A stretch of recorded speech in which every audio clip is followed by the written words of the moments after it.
So I wanted to share something that's worked quite well for me that I think will apply to a lot of you. Now, we've all got our vices, usually substances, but there might also be indulgent behaviors that we like to engage in. So anything from drinking alcohol and smoking weed to binge eating on sugary foods, watching heaps of Netflix and YouTube, masturbating to porn. There's all sorts of things we do that feel good in the moment, and then technically they're unhealthy and bad for us. But if you're like most people, you've noticed that trying to completely abstain from all such bad behavior just never really seems to work. And in fact, it has this quite counterproductive overcorrection. Whereas if you try to stop yourself completely from doing anything remotely enjoyable and bad for you, you end up either starving yourself for a while, then crashing and binging and kind of undoing all the good you've done, or the very thought of going abstinent freaks you out and makes you binge. I've always, when doing this kind of work, self-development and everything, I'm always trying to look for what will actually work, not what works in theory, not what a few fucking superhuman people can achieve, but what everyone could actually do realistically and have great results. And I've done a lot of experimentation with indulgent coping behaviors like binge eating, smoking, drinking, porn, movies, all the stuff we do, video games. And I've come to a conclusion: the only way that we can realistically and sustainably maintain a healthy lifestyle is to allow these things to occur sometimes. They obviously must be severely limited because they're quite dangerous in terms of our health, and both cognitively and physically. And they have these ripple out effects. Like if you binge on porn a lot, you'll find your socializing starts to fall apart. You just can't talk to people properly or see people properly or connect with them properly anymore, and so on. So same with, I used to smoke weed every day, and I used it to deal with stress.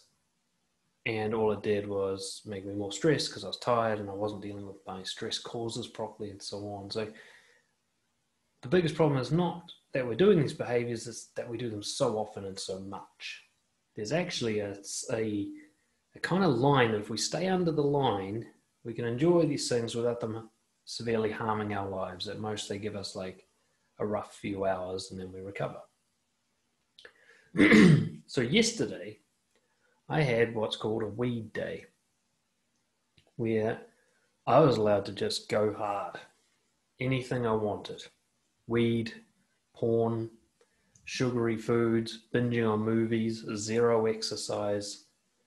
I just lived it up large.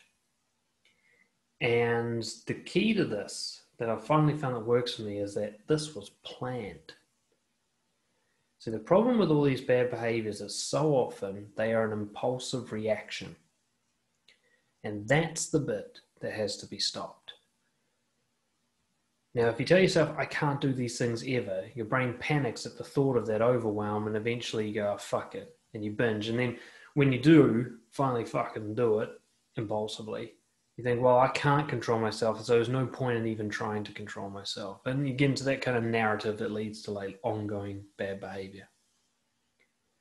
But if you say, I am allowed to do this, but it must be moderated and it must be planned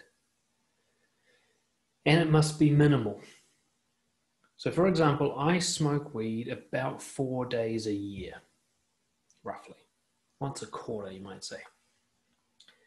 And on that day, I can go hard, really. But it's a planned day. It's not a reaction. It's an event that's planned into my calendar carefully. I have to work around Lucy. She doesn't want to be around me when I'm not myself, And this way, I feel the freedom to keep doing this for the rest of my life, so I don't get that panic that this coping mechanism is totally taken away from me. But at the same time, because it's planned, it's never an impulsive reaction. I'm never actually using it as a coping mechanism.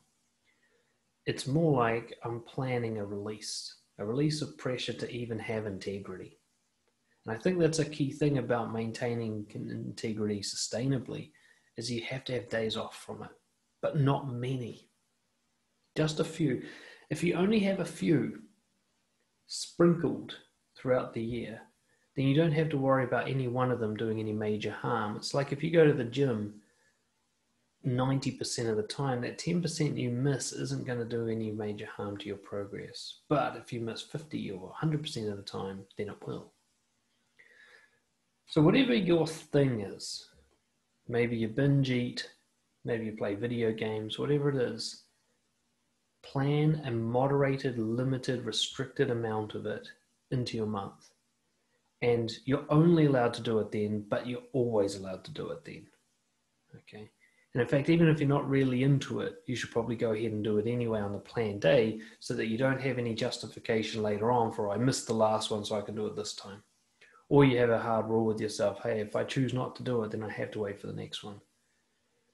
You're going to have to decide for yourselves how far apart they have these. I went from smoking weed every day down to every week, down to every month, and now once a quarter, and that's probably where I'll maintain it. It may go even less, especially after the baby's born. I always want to be like solid to, rush to the emergency room, whatever might need to be done. So that's worked for me.